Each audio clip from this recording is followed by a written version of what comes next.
The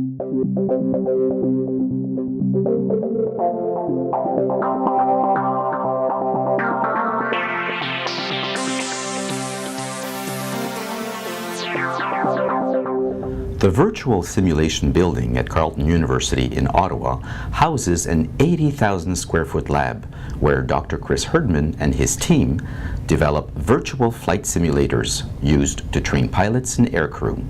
It is part of Carleton University's world-renowned aerospace engineering program.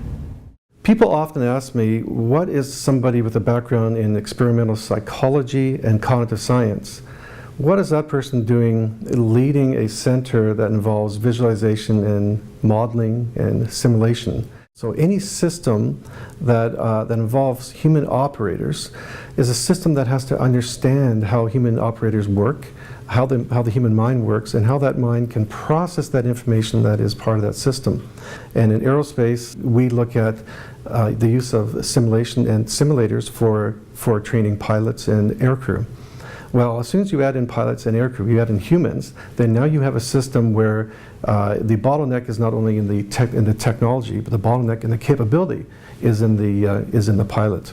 One of the issues Dr. Herdman and his team are grappling with is fidelity, or how realistic the flight simulator needs to be to properly train pilots. Virtual airplanes used today are getting close to the real experience of flying. You might think that the more real that simulator is, the better the training, the higher the level of the training. So for example, you might think that if we add in full motion into that simulator, that this will result in more effective training. This is an important question because adding in fidelity, so for example, a very accurate motion system is very expensive.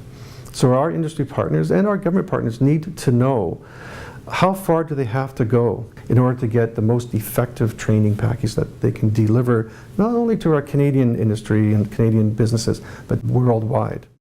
Dr. Herdman's lab is also responsible for creating interactive virtual training systems for the National Search and Rescue Secretariat, which helps pilots and aircrew carrying out search and rescue missions.